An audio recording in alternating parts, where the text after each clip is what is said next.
اللہ اللہ اللہ اللہ اللہ اللہ اللہ اللہ نحمده ونصلي على رسوله الكريم اما بعد فاعوذ بالله من الشيطان الرجيم بسم الله الرحمن الرحيم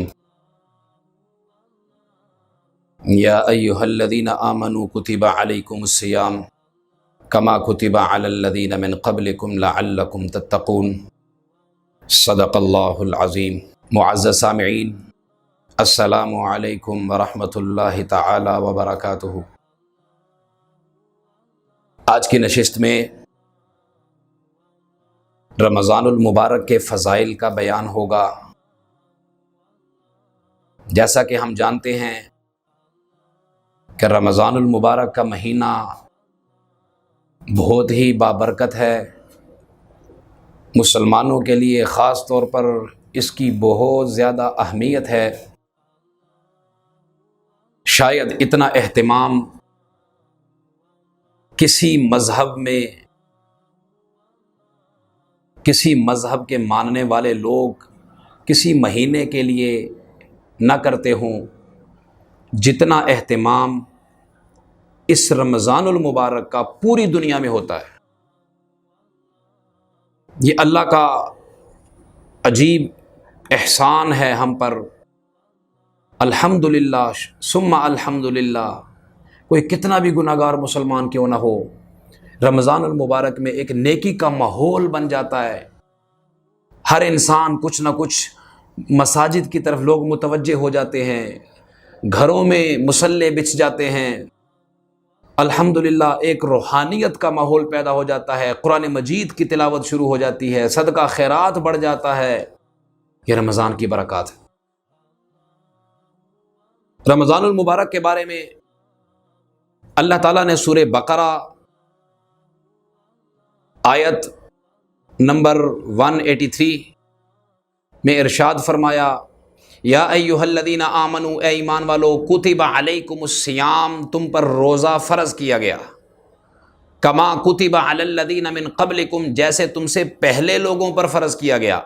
لعلکم تتقون، تاکہ تم پرہیزگار بن جاؤ، متقی بن جاؤ. یہ رمضان کا مقصد بیان کیا گیا. رمضان کا روزہ فرض ہے. نبی علیہ الصلوۃ والسلام نے ارشاد فرمایا، بخاری مسلم میں روایت ہے، بنی الاسلام علی خمس، اسلام کی بنیاد 5 چیزوں پر ہے. شہادت لا الہ الا اللہ، شہادتین کی گواہی دینا، و اقام الصلاۃ، نماز قائم کرنا، و ایتاء الزکاۃ، زکوٰۃ ادا کرنا، و صوم رمضان، رمضان کے روزے رکھنا، و حج البیت من استطاع الیہ سبیلا، اور بیت اللہ کا حج کرنا جو اس کی طاقت رکھتا ہو. تو رمضان وہ مبارک مہینہ ہے جس کے روزے ہم پر فرض کیے گئے اور ہم سے پہلی امتوں پر بھی فرض کیے گئے. اور مقصد اللہ تعالیٰ نے ایک جملے میں بیان کیا، 2 لفظوں میں، لعلکم تتقون، تاکہ تم متقی بن جاؤ. تو سامعین محترم، یہ رمضان کا مہینہ عبادات کی پریکٹس کا مہینہ ہے. ہم اس میں نیکی کی پریکٹس کرتے ہیں. عبادات کا ماحول بنا ہوا ہے. کثرت سے لوگ مساجد میں جا رہے ہیں، بہنیں بیٹیاں گھروں میں نماز پڑھ رہی ہیں، تلاوت کر رہی ہیں، ذکر کر رہی ہیں، صدقہ خیرات بڑھ جاتا ہے، غرباء کی مدد کی جا رہی ہوتی ہے. یہ وہ اچھی صفات ہمارے اندر پیدا ہو جائیں. یہ پورا مہینہ ہم اس کی پریکٹس کرتے ہیں، صرف رمضان کے لیے نہیں بلکہ پورے سال کے لیے. پورا مہینہ بھوک برداشت کی، حالانکہ کھانا کھانا جائز ہے، لیکن روزے کی حالت میں کیوں جائز نہیں رکھا؟ حالانکہ کھانا حلال کا ہے. کیوں منع کر دیا؟ تاکہ تمہیں پورا مہینہ یہ حلال سے رکنا آئے، کہ باوجود اس کے کہ تمہارے لیے کھانا حلال تھا لیکن تم نہیں کھا سکتے مغرب تک، اسی طرح تمہیں پورا سال غریبوں کی بھوک کا احساس رہے. پورا سال تمہیں اس بات کا احساس رہے کہ میں رمضان میں صرف بھوک کو برداشت کر رہا ہوں اور اس کو فیس کر رہا ہوں اور اس کو فیل کر رہا ہوں. وہ لوگ جو پورا سال اسی حالت میں گزارتے ہیں، ان کا میں کیسے احساس کروں؟ یہ چیز دل میں پیدا ہو جائے۔ اس کا اہتمام کروانے کے لیے رمضان کے روزے اللہ تعالیٰ نے فرض کیے تاکہ تمہیں تقوی حاصل ہو جائے۔ تقوی کا مطلب کیا ہے؟ اجتناب عن المعاصی وامتثال علی الاوامر۔ صوفیہ فرماتے ہیں، علماء فرماتے ہیں، تقوی کا مطلب یہ ہے گناہوں سے رکنا اور اوامر پر عمل کرنا۔ جن چیزوں کے کرنے کا حکم دیا ان کو کرنا، فرائض واجبات سنت مؤکدہ، اور جن چیزوں سے رکنے کا حکم دیا ان سے رکنا، حرام، مکروہ تحریمی، ناجائز افعال، اقوال وغیرہ۔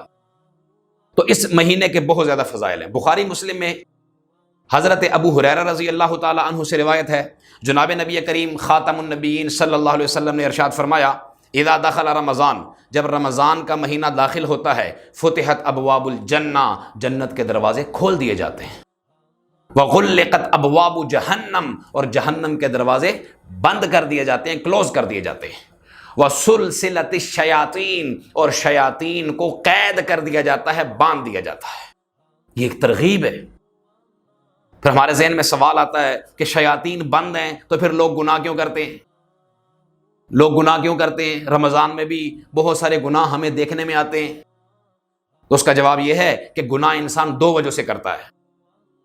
ایک، شیطان اس کو وسوسہ ڈالتا ہے دل میں، دوسرا اس کا اپنا نفس جو اس گناہوں کا عادی بن چکا ہے، جو شیطان کا کہنا مان کر اس گناہ پر عمل کرتا ہے، اس غلط راستے پر چلتا ہے۔ شیطان کا فوکس وہ ہمارا نفس ہے، ہماری طبیعت، ہمارا مزاج۔ جب اس نے ایک مرتبہ اس کو بگاڑ دیا، اب وہ قید بھی کر دیا جائے گا، تو ہم اپنے نفس کی وجہ سے، نفس کی خواہشات کی وجہ سے، نفس کی غلامی کی وجہ سے ہم گناہ کر رہے ہوتے ہیں۔ اس لیے ہمیں ہر اعتبار سے گناہوں سے بچنا، یہ ہے رمضان کا مقصد۔ ہر اعتبار سے اپنے آپ کو گناہوں سے محفوظ کرنا، یہ ہے رمضان کا مقصد۔ ہر اعتبار سے اپنے آپ کو نیکی کا عادی بنانا، یہ ہے رمضان کا مقصد۔ اپنے آپ کو 5 وقت کی نماز کا عادی بنانا، یہ ہے رمضان کا مقصد۔ اپنی نظر کی حفاظت کرنا، اس کا اپنے آپ کو عادی بنانا، یہ ہے رمضان کا مقصد۔ حرام کھانے کمانے سے رکنا، یہ ہے رمضان کا مقصد، کہ ہمیں حاصل ہو جائے، ہم متقی بن جائیں، پرہیزگار بن جائیں۔ ایک حدیث میں نبی علیہ السلام نے ارشاد فرمایا، یا باغی الخیر اقبل وَيَا بَاغِيَ الشَّرِّ اقصر۔ جب رمضان کا مہینہ آتا ہے تو ایک منادی، ایک اعلان کرنے والا اعلان کرتا ہے، اے خیر کرنے والے، نیکی کرنے والے، اور آگے بڑھ، اور آگے بڑھ۔ فرشتے اس کے دل میں ترغیب ڈال دیتے ہیں، نیکی کا ماحول کریٹ ہو جاتا ہے۔ اور وَيَا بَاغِيَ الشَّرِّ اقصر، اور اے گناہ کرنے والے، اے بدکاری کرنے والے، اے حرام کمانے والے، حرام کھانے والے، لوگوں کے ساتھ زیادتی کرنے والے، لوگوں کو دھوکہ دینے والے، لوگوں کو فراڈ کرنے والے، کرپشن کرنے والے، دروغ گوئی کرنے والے، رک جا، رک جا، رک جا، اقصر۔ اس کے دل میں بات ڈالی جاتی ہے۔ اس لیے جو ہے ہم اب دیکھتے ہیں کہ ہم اس پر کتنا عمل کرتے ہیں۔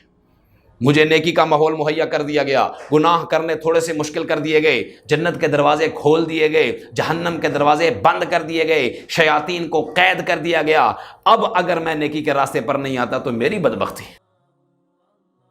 ایک حدیث میں نبی علیہ السلام نے ارشاد فرمایا، بڑی عجیب بات فرمایا، وہ انسان محروم ہے، ہلاک اور برباد ہو جائے وہ شخص جس نے رمضان کا مہینہ پایا اور اس کی بخشش نہیں ہوئی۔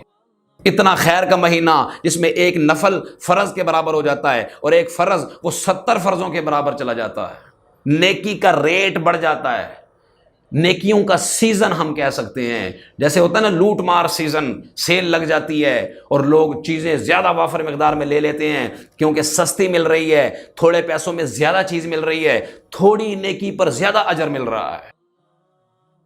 ایک فرض پڑھیں 70 فرضوں کا ثواب مل رہا ہے، حدیث میں موجود ہے۔ ایک نفل پڑھیں گے فرض کے برابر ثواب ملے گا، حدیث میں موجود۔ اس لیے اس موقع کو نہ گوائے۔ نبی علیہ الصلوۃ والسلام 2 مہینے پہلے رمضان کے آنے کی دعا مانگا کرتے تھے کہ یا اللہ رمضان تک مجھے پہنچا دینا، اللہم بارک لنا فی رجب و شعبان وبلغنا رمضان، یا اللہ رجب اور شعبان میں ہمیں برکت عطا فرما اور ہمیں رمضان تک پہنچا دے۔ کہیں رمضان سے ہم محروم نہ ہو جائیں۔ کتنے لوگ ہیں رمضان سے پہلے فوت ہو گئے، لہٰذا اللہ تعالیٰ نے ہمیں موقع عطا فرمایا ہے ہم رمضان کی پوری قدر و قیمت کو پہچانیں، ابھی سے اس کا اہتمام شروع کر دیں، اپنی ترتیب بنا لیں، جو سودا سلف لانا ہے وہ لا کر رکھ دیں پورے مہینے کے لیے، تاکہ ہمیں رمضان کے قیمتی اوقات بازاروں میں ضائع نہ کرنے پڑے، بازاروں میں ضائع نہ کرنے پڑے۔ زیادہ سے زیادہ قرآن مجید کی تلاوت کریں، 1 2 3 4 5 10 جتنے ہو سکے ہم قرآن مجید کے ختم کریں۔ قرآن کا رمضان کے ساتھ بہت مضبوط تعلق ہے۔ شہر رمضان الذی انزل فیہ القرآن، اسی سورہ بقرہ میں فرمایا رمضان کا مہینہ وہ ہے جس میں اللہ تعالیٰ نے قرآن مجید نازل فرمایا ہے۔ اس لیے اس رمضان کا ایک لمحہ بھی ہم ضائع نہ کرنے پائیں۔ تہجد کا اہتمام، اشراق کا اہتمام، ذکر تلاوت کا اہتمام، کم از کم 2 3 4 5 پارے جتنی ہو سکے اللہ توفیق عطا فرمائے ضرور تلاوت کریں۔ 3 تسبیحات کا اہتمام کریں، صدقہ خیرات کا اہتمام کریں، اور جو ہے گھر میں ایک نیکی کا ماحول بن جائے۔ انشاءاللہ الرحمن اس کے اثرات ہم اپنی زندگی میں بھی دیکھیں گے، اپنی اولادوں میں بھی دیکھیں گے، اپنے گھروں میں بھی دیکھیں گے، اپنے کاروبار میں بھی دیکھیں گے۔ اللہ ہمیں سمجھ نصیب فرمائے، عمل کی توفیق نصیب فرمائے۔ آخر دعوانا ان الحمد للہ رب العالمین۔